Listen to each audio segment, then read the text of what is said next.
২০২৬ সালের নির্বাচন ঘিরে বাংলাদেশের সক্রিয় রাজনৈতিক দলগুলোর প্রস্তুতি হিসেব নিকেশ চলছে। জনাব তারেক রহমান সাহেবের দেশে ফেরার পর ডক্টর মোহাম্মদ ইউনূসের যে দরবার, সেই দরবারের যে জৌলুস, এটি ক্রমশ ফিকে হতে হতে আজকে তিনি প্রায় নিঃসঙ্গতার পর্যায়ে পৌঁছে গিয়েছেন। তারেক রহমান সাহেব ২৫ তারিখে যেদিন এলেন, ওদিন থেকেই প্রেস বলেন, মিডিয়া বলেন, সরকারি কর্মকর্তা বলেন, সকলের দৃষ্টি কেবলই মাত্র বিএনপিকে ঘিরে, কেবলই মাত্র তারেক রহমান সাহেবকে ঘিরে। ডক্টর মোহাম্মদ ইউনূসের যে উপস্থিতি এবং এই রাষ্ট্র পরিচালনা করায় তার যে খুব বেশি গুরুত্ব রয়েছে, প্রয়োজন রয়েছে, দরকার রয়েছে, বা গত ১৬-১৭টি মাস ধরে তিনি যেভাবে একেবারে ১০ হাতে সকল পক্ষকে খুশি রেখেছেন। তার যখন ইচ্ছা তখন তিনি বিএনপিকে ডেকেছেন, যখন ইচ্ছা জামাতকে ডেকেছেন। তিনি যখন ইচ্ছা তখন লন্ডনে গেছেন, প্যারিসে গেছেন, চার্টার প্লেন না করে হলেও সেই ইংল্যান্ডে গিয়ে সবচেয়ে দামি প্রতিদিন ৪০ লাখ টাকা ভাড়া যে রুমের, সেই রুমে থেকেছেন, কেউ প্রশ্ন করেনি। তার যে জৌলুস, সেই জৌলুসে তিনি যেখানে গিয়েছেন সেখানে লোকজন হেসেছে। তিনি ঈদের ময়দানে গিয়েছেন, রাজকীয় চেয়ারে বসে ঈদের নামাজ আদায় করেছেন, সিংহাসনে বসে। তার সিংহাসনের পাশে ঈদের জামাতে পানি রাখা, একটা গ্লাসে বোতল রাখা, সে ব্যাপার সৌদি আরবের বাদশার মতো। তার বাসভবন যমুনাকে কেন্দ্র করে সে যে কি একটা অবস্থা! সেখানে সালাউদ্দিন সাহেব, মির্জা ফখরুল, আমির খসরু মাহমুদ চৌধুরী থেকে শুরু করে বিএনপির যত সব বাঘা বাঘা নেতা, গলায় মালা পরে, ভিজিটর্স মালা পরে, গলায় আইডেন্টি কার্ড ঝুলিয়ে তারা সেখানে অপেক্ষা করতেন কখন ওনার সঙ্গে দেখা হবে। উনি তো আকাশের চাঁদ। উনার ছোট ছোট যে সকল তারকা, যেমন জনাব আলী রিয়াজ সাহেব আছেন, জনাব শফিকুল ইসলাম আছেন, বা শফিকুল আলম যিনি প্রেস সচিব, তার বিশেষ সহকারী যারা ছিলেন, সেই মনির হায়দার থেকে শুরু করে অন্যান্য যারা আছেন, তাদের স্পর্শ পাওয়ার জন্য, তাদের বদান্যতা পাওয়ার জন্য কত মানুষ যে গত ১৫ বছর আত্মাহুতি দিয়েছেন তার কোনো ইয়াত্তা নেই। তিনি কিংস পার্টি করেছেন কি করেননি, তার চেয়ে বড় ব্যাপার হলো সারা বাজারে একটা রব যে ওই দলগুলো কিংস পার্টি। আবার সেই কিংস পার্টিগুলোর মধ্যে বিভিন্ন গ্রুপ ছিল, উপগ্রুপ ছিল, শাখা ছিল, প্রশাখা ছিল। তার মধ্যে প্রধান যে শাখাটি, সেই শাখাটির নাম হলো এনসিপি। রাজনীতিতে এটির অবস্থান অনেকটা গঙ্গা ভাগীরথীর মতো, বাংলাদেশে যেটি এসে পদ্মা হয়েছে। ফলে এই গঙ্গা ভাগীরথীর অনেক শাখা উপশাখা বাংলাদেশে গড়ে উঠেছিল, বলাই হতো। এবং যেদিন যাকে বলা হয় এনসিপির প্রধান হিসেবে জনাব নাহিদ ইসলাম দায়িত্ব পালন করলেন, সেদিন প্রেস সচিব আনন্দের আতিশয্যে বলে ফেললেন যে বাংলাদেশের ভবিষ্যৎ প্রধানমন্ত্রী। দেশের মানুষ সেদিন বিশ্বাস করলো, ভয় পেল, সমীহ করলো। নাহিদের সঙ্গে হ্যান্ডশেক করার জন্য, ভবিষ্যৎ প্রধানমন্ত্রীর সঙ্গে ছবি তোলার জন্য কত মানুষ ৩২টি দাঁত বের করে তার সামনে এলো।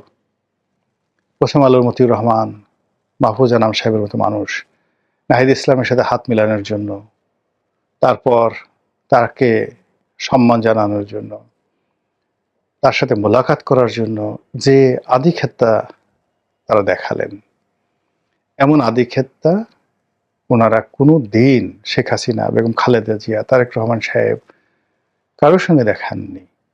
কিন্তু তারা জনাব নাহিদ ইসলাম সম্পর্কে দেখিয়েছেন। বোঝার চেষ্টা করুন যে কিংস পার্টির কি পরিমাণ দাপট এই বাংলার জমিনে ছিল। কিন্তু যেই না তারেক রহমান এলেন, এখন নাহিদ ইসলাম, এনসিপি, নাসির উদ্দিন পাটোয়ারি, সার্জিস আলম, হাসনাত আবদুল্লাহ, যারা বাংলাদেশের সুপারস্টার ছিলেন গত ১৫ মাসে, যাদের কথায় বসন্তের বাতাস বইত, যাদের কথায় পাখিরা গান গাইত, যাদের কথায় বাতাস প্রবাহিত হতো, সেই মানুষগুলো এখন কোথায় আছেন, কেমন আছেন এই শীতের মধ্যে কেউ জানতেও চাচ্ছে না। যে ডক্টর মোহাম্মদ ইউনূসের মনোরঞ্জনের জন্য, তার একটি বক্তব্য শোনার জন্য, তার একটু সাক্ষাৎকার নেওয়ার জন্য, তার একটু প্রশংসা পাওয়ার জন্য, তার কাছাকাছি যাওয়ার জন্য মানুষের যে কি আকুতি, সেই মানুষগুলো সবকিছু ভুলে তারা এখন তারেক রহমান সাহেবের দরবারে হাজিরা দিচ্ছেন। যে ব্যবসায়ী নেতা, যে রাজনীতিবিদ, যারা যারা ছিলেন, সবাই এখন সেই বিএনপির দিকে ঝুঁকে পড়েছে, তারেক রহমান সাহেবের দিকে ঝুঁকে পড়েছে। ফলে ডক্টর মোহাম্মদ ইউনূস তার এই জীবনে প্রথমবারের মতো তিনি একটা মোহের মধ্যে আবদ্ধ হয়ে পড়েছেন। একটি ঘেরাটোপ যেটাকে বলা হয়, তার মধ্যে পড়ে গিয়েছেন। একটি জটিল অঙ্কের মধ্যে পড়ে গেছেন। তিনি এখন ইচ্ছা করলে গ্রামীণ ফোনে যেতে পারবেন না, তিনি এখন ইচ্ছা করলে গ্রামীণ সেন্টারে যেতে পারবেন না, ইচ্ছা করলে তার সামাজিক ব্যবসার যে পসরা, এটি নিয়ে তিনি ঘুরতে পারবেন না। তিনি হয়তো ভাবছেন বা ভাববেন তার যারা লোকজন, কেন এরকম হলো? এই তো কয়দিন আগে তিনি যখন লন্ডনে গেলেন, তারেক রহমান সাহেব তার দলবল নিয়ে তার সঙ্গে দেখা করতে আসছেন, সে কি বিনয়, কি ভদ্রতা, কি আনুগত্য। কিন্তু যেই মুহূর্তে তারেক রহমান সাহেব বাংলাদেশে এলেন, পরিবেশ পরিস্থিতির কারণে তিনি হঠাৎ করে প্রধানমন্ত্রীর মতো তার একটা ইমেজ তৈরি হয়ে গেল, লোকজন তাকে ওইভাবে সম্মান সময় শুরু করলো। এমনকি রাষ্ট্রের যারা গুরুত্বপূর্ণ ব্যক্তি, তারা এখন ডক্টর মোহাম্মদ ইউনূসের দিকে তাকাচ্ছেন না। অবস্থা দেখে তারা এমন মনে হচ্ছে যে তারা পারলে তাকাচ্ছেন তো নাই, যদি কোনো কারণে ভুলে তাদের চোখ পড়ে যায়, তাহলে আমরা অনেক সময় আসে না, কাউকে একটা চোখ টিপ মারি, ডান চোখ দিয়ে, বাম চোখ দিয়ে, মুখ একটু বাঁকা করে চোখ টিপ মারি। এইভাবে অনেক দুষ্ট লোক তৈরি হয়ে গেছে, যারা ওনার চেহারা মোবারকের দিকে তাকিয়ে একসময় প্রশান্তি পেতেন। তারা এখন পারলে একটু মুখ ঝামটি দিচ্ছেন, চোখ টিপ মারছেন। অদ্ভুত এই বাঙালির চরিত্র। এটার শেষ পরিণতি কি? কেন এরকম হলো? যারা ডক্টর মোহাম্মদ ইউনূসের প্রশংসায় পঞ্চমুখ ছিলেন, যারা তাকে ক্ষমতার মসনদে বসিয়েছেন, উনি যেটা স্বীকার করেছেন যে ছাত্ররা এবং জনতা তাকে এখানে বসিয়েছেন, তারাই তার নিয়োগকর্তা। কিন্তু আমরা যারা অনেকেই বলার চেষ্টা করছি, না, এর চেয়ে তো বড় নিয়োগকর্তা রয়েছেন পেছনে। হয়তো আমেরিকা, হয়তো পাকিস্তান, হয়তো ভারত, হয়তো আরো অনেক কেউ হতে পারে। এমনও কেউ বলার চেষ্টা করছেন, অনেক জামাতের আলেম ওলামারা বলার চেষ্টা করছেন, স্বয়ং আল্লাহ রাব্বুল আলামিনের বিশেষ ইচ্ছাতে তিনি ক্ষমতায় এসেছেন। আল্লাহ তাকে স্পেশালি সিলেক্ট করেছেন এবং সেই জামাতি আলেম ওলামাদের বক্তব্য অনুযায়ী যদি ডক্টর মোহাম্মদ ইউনূসকে মান্য করা না হয়, তার সঙ্গে নাফরমানি করা হয়, অর্থাৎ তার অবাধ্যতা করা হয়, তাহলে গজব নাজিল হবে, অনেকের ঈমান চলে যাবে। এই ধরনের ফতোয়া যারা দিতেন, এখন খুঁজে দেখেন যে তারা নতুন ফতোয়া বের করার চেষ্টা তদবির করছে। আর অতীতে যে কথাগুলো বলছে তার কাউন্টার কি কথা বলে এটাকে ধামাচাপা দেওয়া যায়, সেই চিন্তাও তারা কিন্তু শুরু করেছেন। এই যে মানে যাকে বলা হয় পরিবর্তন, তিনি যে বাড়িতে বসবাস করছেন সেই বাড়িটির নাম যমুনা। বাংলাদেশে যে কটি নদী রয়েছে, সবচেয়ে অদ্ভুত নদী হলো যমুনা। এটি পদ্মার মতো এতটা প্রবাহমান নয়। যমুনার যে রং বৈচিত্র্য এবং এটার যে গতিপথ, এটি পদ্মার মতো নয়, এমনকি মেঘনার মতো নয়। এটি একটা অদ্ভুত নদী। যমুনার একটি অংশ আছে আগ্রার তাজমহলের কাছে। সেই যমুনা আর বাংলাদেশের যমুনা কিন্তু এক নয়। এই দুয়ের মধ্যে অনেক অনেক পার্থক্য। আমাদের যে যমুনা, এটি বর্ষাকালে ভয়াল রূপ ধারণ করে, আর শীতকালে এটি মরে একেবারে শুটকি হয়ে যায়। চিনাই যায় না যে এটার নাম যমুনা। তো এই যে যমুনার যে ভবনটিতে ডক্টর মোহাম্মদ ইউনূস আছেন, এটা কেন জানি যমুনা নদীর চরিত্রের মতো এই ভবনটিরও চরিত্র পাল্টে গেছে। এই ভবনটি তৈরি করা হয়েছিল এরশাদের ভাইস প্রেসিডেন্ট জনাব মওদুদ আহমেদের জন্য। বসবাস করতে পারেননি, মওদুদ আহমেদের কপাল পুড়েছে এবং তিনি এখন মানে এমনভাবে তার কপাল পুড়েছে যে তিনি ঢাকা শহরের গুলশানে তার একটা বাড়ি ছিল, সেটা হারিয়েছেন।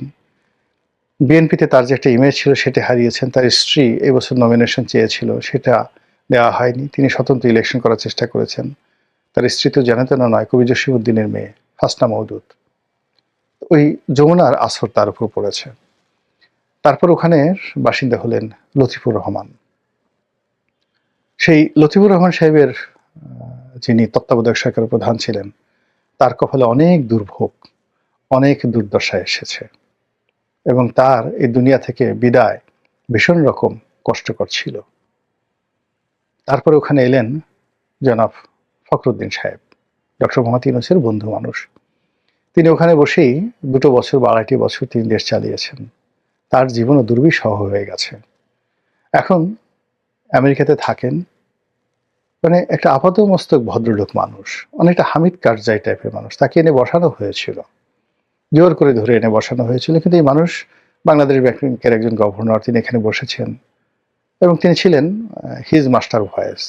ক্যান্টনমেন্ট থেকে মঈনুদ্দিন সাহেব ফখরুদ্দিন সাহেবকে যা বলতেন উনি সেটাই লিখে দিতেন, বলে দিতেন। পরবর্তীতে যখন পরাজয় হলো, মঈনুদ্দিন ফখরুদ্দিনের যখন উচ্ছেদ হলো, তখন এই যমুনার যেটা কুফা, সেই কুফাটা আবার তাকে পেয়ে বসলো। এখনো পর্যন্ত তিনি আমেরিকাতে থাকেন, কিন্তু কোনো বাঙালি মহল্লায় যেতে পারেন না, প্রকাশ্য রাস্তায় কোথাও ঘোরাফেরা করতে পারেন না। তার জীবন যৌবন সব হারাম হয়ে গেছে। তিনি বাংলাদেশে আসতে পারেন না। তার আত্মীয় স্বজন কেউ এখন পর্যন্ত বলতে পারে না আমি মঈনুদ্দিনের শ্যালক, আমি মঈনুদ্দিনের দুলাভাই, সরি আমি ফখরুদ্দিনের দুলাভাই। আর মঈনুদ্দিনের অবস্থা আরো খারাপ, মানে জেনারেল মঈনু আহমেদের অবস্থা আরো খারাপ। সেই যমুনাতে ডক্টর মোহাম্মদ ইউনূস এসে বসবাস করেছেন। এখন প্রথম দিকে খুব আনন্দিত ছিলেন তিনি, কিন্তু এখন যমুনার যে দীর্ঘশ্বাস, সেই দীর্ঘশ্বাস ধীরে ধীরে এটিকে বর্ষাকালের প্রমত্তা থেকে এখন শীতকালের শুটকিতে পরিণত করেছে।